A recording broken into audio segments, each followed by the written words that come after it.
before you click away, wait. Your perspective on the Indiana Fever season may entirely shift as a result of what I'm going to reveal. Because even as everyone is discussing when Caitlyn Clark will return, a much more significant event is taking place behind closed doors that may or may not influence her desire to return fully. And believe me, Fever supporters are going crazy over what just transpired versus Dallas.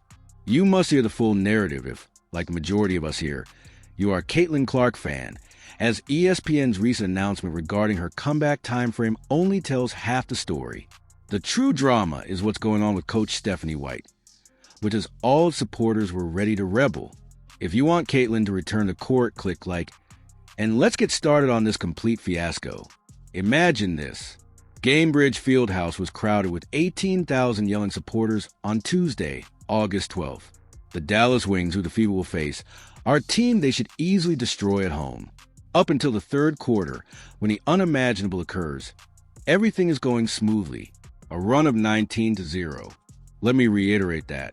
At home against one of the league's poorest teams, 19-0. In just 4 minutes, the audience switched from being ecstatic to quiet. Do you know what Stephanie White did when she had that disastrous breakdown? Nothing at all. No changes, timeout. Just witness her team's home court humiliation complete. But hold on, things get worse. Because Ryan Ruocco on ESPN nonchalantly revealed Caitlyn Clark's homecoming while this catastrophe was happening. Their insider information is that Clark has been working out more and jogging more, and the squad is considering a possible comeback on August 22nd or 24th. It is in opposition to Minnesota. Here's what ESPN failed to disclose, though. According to people close to the squad, Clark is watching these games from home and isn't pleased with what she's witnessing. Consider it. The franchise faces you. You've been hurt for what seems like an eternity, already missed 18 games this season due to 3 separate ailments, and you keep seeing your coach make the same mistakes. It makes sense why some insiders are speculating that even when Clark is physically prepared, she might not return right away. Let's discuss the actual events against Dallas, as this aptly illustrates the reasons why Fever supporters have become tired of Stephanie White. Kelsey Mitchell was playing well. In the paint, Aaliyah Boston was in control. Sophie Cunningham, who was unable to miss from 3, comes next. She was taking down bullet after bullet, completely on fire. Naturally, what does Stephanie White, the defensive mastermind, do? Demir Stantis takes Cunningham's place. This isn't anything I made up. When someone said, "Oh," for 3 from beyond the arc, she actually pulled out the burning hand. Furthermore, this isn't a one-time event. This is a whole coaching concept of Stephanie White. Riding the hot hand is not something she believes in. In fact, she made this statement earlier this season during a news conference. Regardless of who feels it on any particular night, she adheres to rigid rotation schedules. She is locked in some strange coaching time warp from 20 years ago in a game where both feel and analytics are important now. Are you curious about the most bizarre aspect? After the game, White criticized the referees rather than accepting responsibility. She continued her tirade regarding how Aaliyah, the league's worst officiated post player, is Boston. She may have a point regarding the referees, but you can't hold them responsible for a game like that, where a 19-0 run occurs without a single timeout. You gaze into your own mirror. However, this is where things start to become really fascinating, and no one is discussing it. Do you recall how the Fever signed Stephanie White as their defensive whiz who would revolutionize the team? Let me now present you with some astounding statistics. The Fever won 20 games last season under the awful coach of Christie sides, with a purportedly improved coach this year and a better roster, currently occupying positions 18 and 15, with a roster that features Kelsey Mitchell, Aaliyah Boston, Lexi Hull, and when healthy Caitlyn Clark. The Fever are currently 14 and 15 below 500. Take away their 4 victories against the Chicago Sky, who are essentially a development league team at this moment. The fan base is currently divided. One faction is supporting White by arguing that she needs more time to put her plan into place. Then there's another group that wants her gone right away, and it's getting more every day. One fan wrote, and I quote, "Stephanie White should examine herself and accept responsibility for not calling a reset timeout and for drawing up a straightforward play where Natasha Howard is not holding the ball. Instead, she is beneath the basket. Coach lacked plan when it mattered most and had awful clock management. One admirer was even more straightforward. She's an awful coach. She makes awful rotations.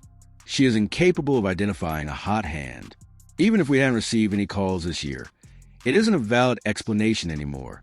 To be honest, they are correct. What's even more annoying, you ask? Earlier this season, White had to skip games due to personal circumstances, but Austin Kelly, the assistant coach who took over, ended up winning those games. The team appeared more cohesive, involved, and like they were genuinely enjoying themselves while shooting baskets. Now, some supporters are stating that perhaps we ought to see what Kelly could accomplish in a longer run. However, since Caitlyn Clark's circumstances are what matter most in this case, let's return to her. She has already missed more games this season than she did during her time as an Iowa college student. Consider that. In college, she played 185 straight games without missing a single one. She has missed her second pro season due to a left quad strain, a left groin injury, and a right groin injury. Without her, the Fever is 3-4. However, the entire tale is not told by that record. Even when Clark isn't playing at her best, the team has a totally distinct vigor. The crowd has changed. Everything is different, including the TV ratings. We now know that she may not make a comeback until the end of August, meaning she will have participated in perhaps 20 games this season. Before the season began, this player was a clear favorite to earn MVP. So this has been a great failure. This is my view based on what I've heard, and this is what I believe is actually happening. In addition to her physical issues, Caitlyn Clark is exercising extra caution when it comes to her comeback, since she doesn't trust the coaching staff to place her in successful roles. Why take a chance, returning early when you're going to be placed in a system that doesn't make the most of your abilities? Take a look at what transpired during her most recent game prior to this injury. White admitted that she was compelled to perform through extreme physicality, but he would not directly address this. White really stated, and I'm paraphrasing here, they can use a certain degree of physicality against her. Although I saw it as her coach, I knew it as an opponent. It's just what it is, and I'm not precisely sure why. Yeah, my star player is getting beat up every game, and I'm not going to do anything about it, is essentially what your coach is saying. Contrast that with other coaches' methods of star protection. Steve Kerr would get crazy on the sidelines when teams started to become too aggressive with Steph Curry. LeBron's coaches instantly confront the referee when he commits a hard foul. However, Stephanie White received a single fine for voicing modest criticism of the officials. She is now afraid to speak up. In a news conference, she uttered the words, "Are you attempting to find me once more?" Weakness is that. That doesn't safeguard your franchise player. Here is where we are at the moment. Caitlyn Clark could return as early as August 22nd against Minnesota, but even that is not a given. Although there isn't a set schedule, the team stated that she is running more and working out more on the court. According to Stephanie White, they're taking things day by day, putting her long-term health first. But she isn't mentioning that the team's performance without Clark is revealing serious coaching flaws that are no longer concealable. Before that possible week off, the Fever still have games against Connecticut on Sunday and Washington on Friday. Stephanie White will be under extreme pressure if they lose both of those games, which is quite conceivable considering their current play. Already, some followers are demanding that she be dismissed right away. Others advise her to wait until Clark gets back to see if things get better. Here's the problem, though. Are things going to change even if Clark returns? The inflexible movements of White, her refusal to ride the hot hand, the mere fact that number 22 is back on the floor does not mean that her passive strategy of shielding her players will change. Clark will be rusty, most likely not at full strength, and placed into a system that wasn't functioning at all, which may make matters worse. Do you want to know what makes all of this so depressing? The Fever were expected to build on their success from the previous season this year. Their roster was better. Despite hiring a coach with championship experience, they are hardly making any progress. The fan base is in total disarray, and their top player is unable to maintain good health. On certain evenings, they appear to be contenders for a title.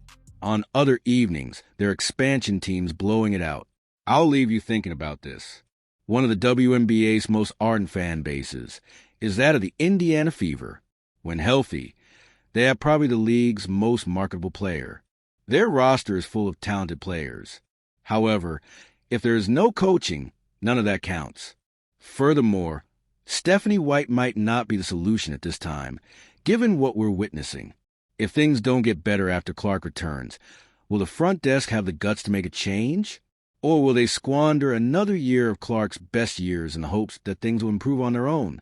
The timepiece is running out of time. August 22nd is quickly approaching, and when Caitlyn Clark returns to court, everyone will be waiting to see if this team can finally bring everything together. Because this entire season will be remembered as one of the worst in WNBA history if they are unable to perform well even with a healthy Clark. Tell me what you think in the comments section. Is the issue with Stephanie White? Is it time for the Fever to switch coaches? Above all, when do you anticipate Caitlyn Clark's genuine return?